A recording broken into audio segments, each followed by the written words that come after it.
Hi guys, good morning. So, kakatapos ko lang maligo, mag-ayos. Syempre, di ko na pinakita sa inyo yun, di ba? So, today, gagawa tayo ng stickers. Again, additional for the design. Wait lang.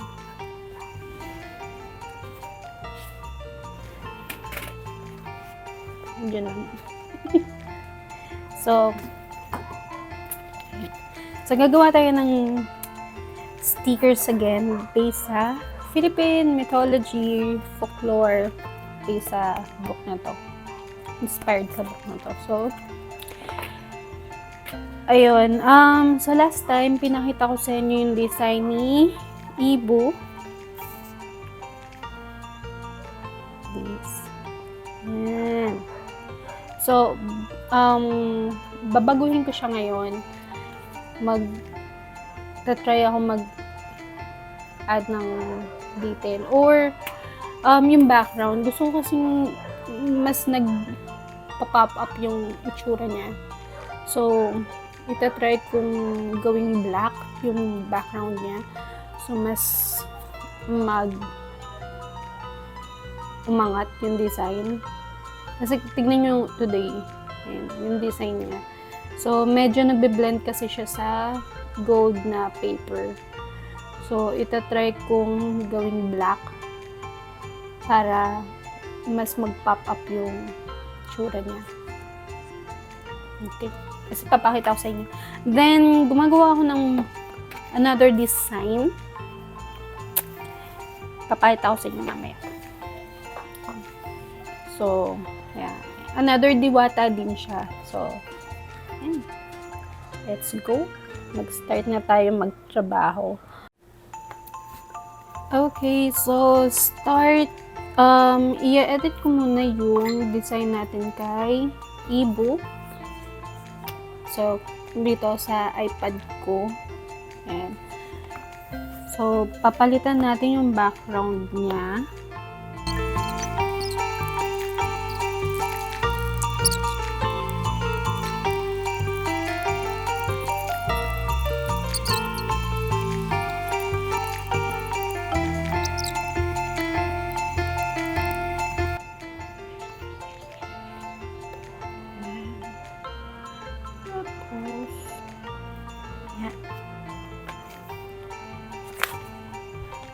Ay, hulog.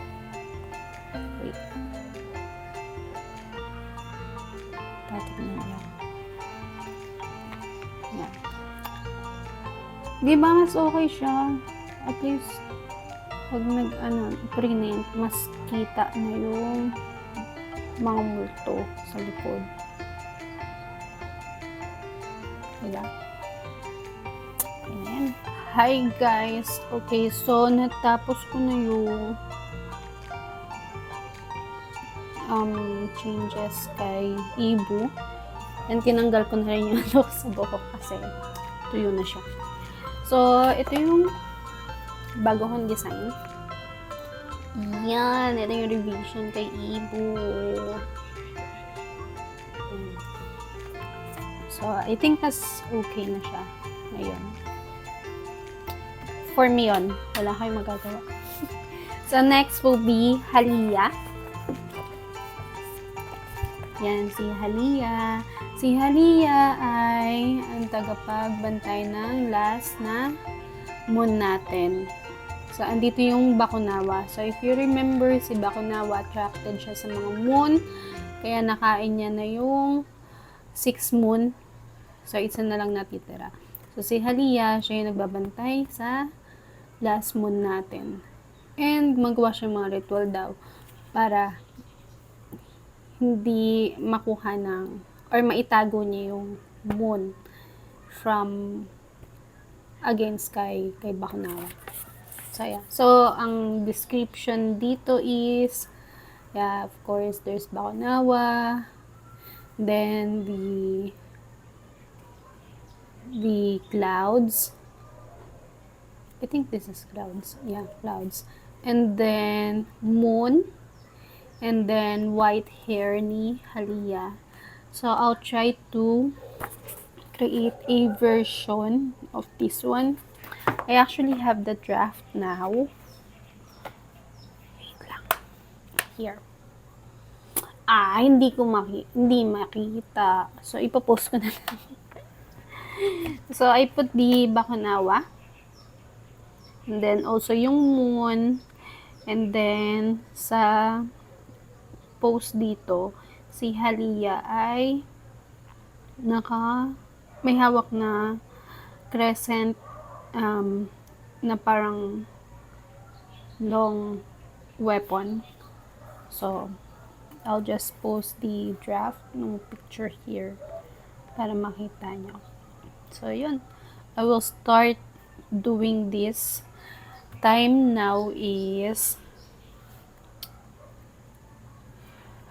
5:40.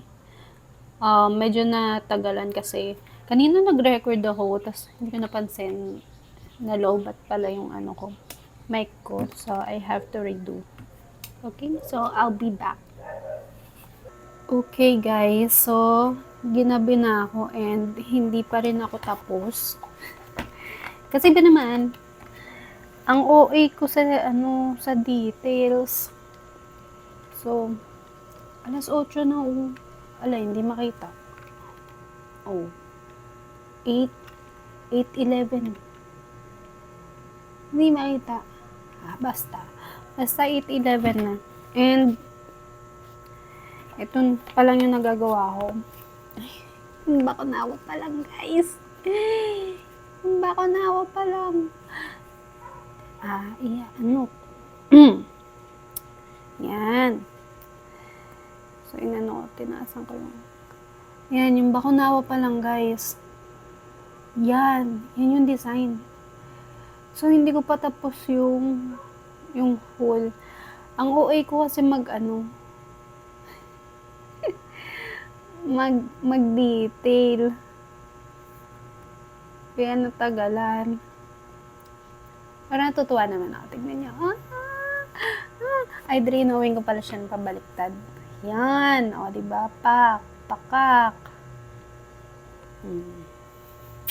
Pretty. Pero, hindi ko pa siya tapos. So, balikan ko kayo, update ko kayo mamaya kung ano na yung progress niya. I'll be back. Okay. Actually, nagutom na ako. So, nagluto na ako ng food ko. Hotdog lang naman, tsaka sinangag na kanin. Guys, hindi ko na oras kung matatapos to kasi tingnan nyo ba naman, pinagagawa ko sa buhay ko. Wait lang. Ay, ka-arty kasi gumawa eh. Tada! Pero pretty na siya. Wala, hindi ko Yan. O, diba? Look at the details! Ganda, no? Ganda sa gawa niya. Siyempre, pinagpuyatan ko to.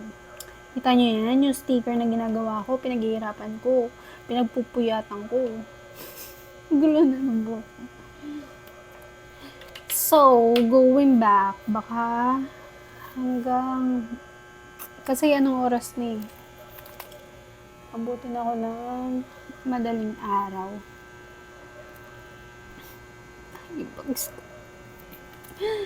Oras na. 11:54. 11:54. Hindi pa rin ako tapos.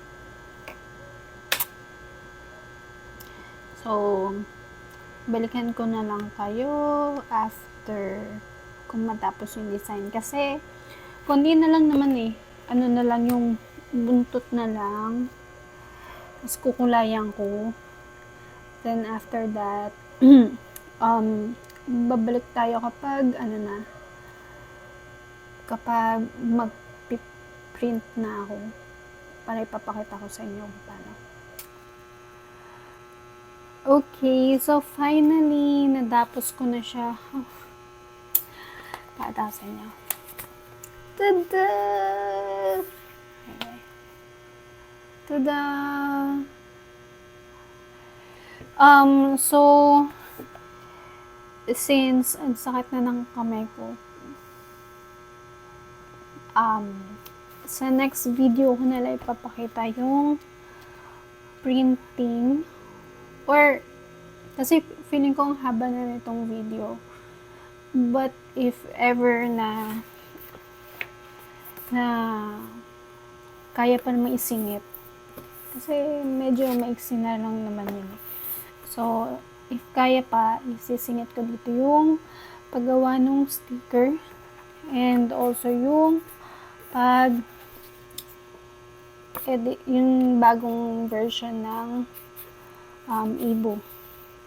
So, meron na akong Halia tsaka Ibo. Papakita ko sa inyo yung kung paano ko siya piniprint and kinakat. Okay? Pero bukas ko na itutuloy kasi sukat na sa kamay ko, guys. Okay? So, see ya tomorrow. Matutulog muna ako, magpapahinga, tapos balikan ko kayo bukas. Bye! Good morning, guys! So, late ako nagising. Kasi late din ako natulog kagabi. Pero ngayon, kakain muna ako. Nagluto na ako. Kakain muna ako. And then, hindi pa ako naliligo, so ito rin yung suot ko kagabi. So, after kong kumain, gagawin na natin yung mga stickers. Ipiprint ko na, tapos ipapakita ko na sa inyo kung ano yung process ko. Pero sa ngayon, kakain muna ako. Let's eat!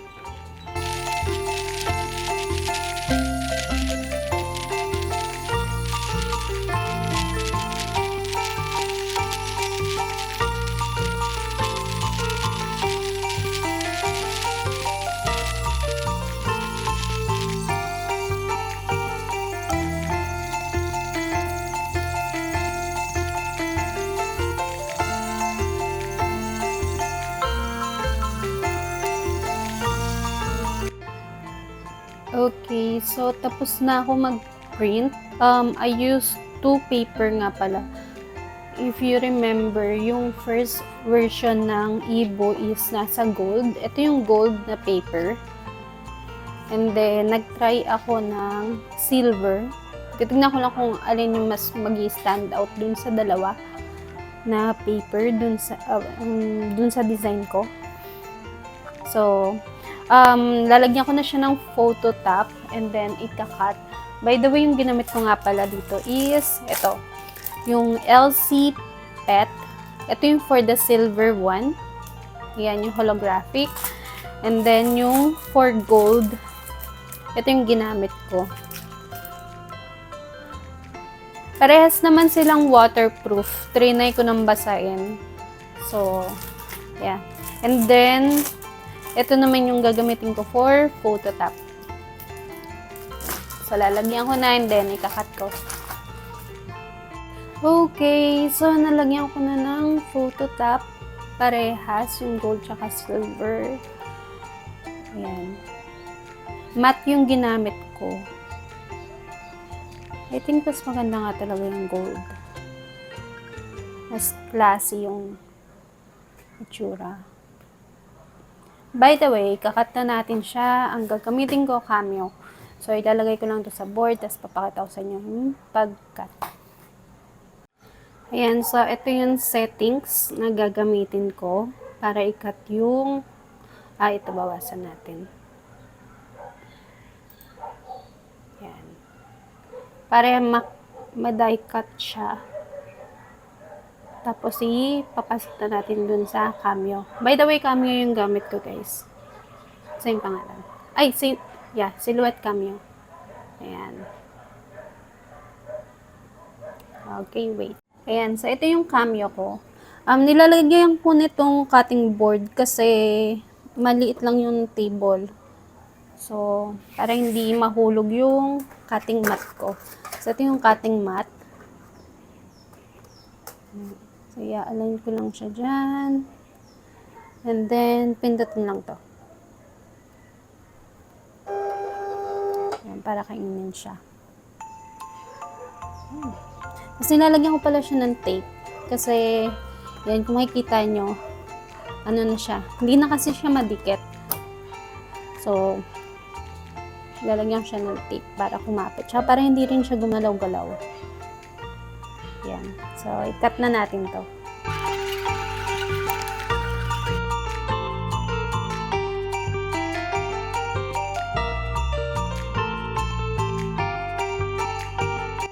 Hi! So, ito, tapos na, nakat ko na siya.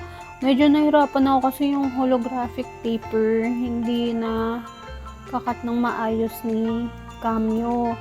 So, yung iba, kinat ko manually. Kaya hindi pantay-pantay. By the way, ito na. So, gold nga yung mas okay na paper. Mas maganda yung naging kinalabasan. So, parang siyang classic na sticker. Ayan. Tsaka by the way, itong si Halia, pwede yung balik na rin. Pamata yung dragon. Yun yung siya ginawa. So, ayan. Ito si Halia. And ito si Ibu. Ayan. Yung bago niyan, design. Diba? Mas okay na, guys. Ayan. So, kung gusto nyo itong mga sticker na to, interested kayo, may event ako sa May 29 to 31, Ayala Circuit, Makati. Hanapin nyo lang ako sa booth ko. Wala pa akong booth number kasi matagal pa yung event. Baka next month, mabigyan ako ng booth number. Popost ko na lang if ever meron. So, yun. So far, ito pa lang yung mga stickers natin for Diwata. Subukan ko pa siyang dagdagan. Update ko kayo.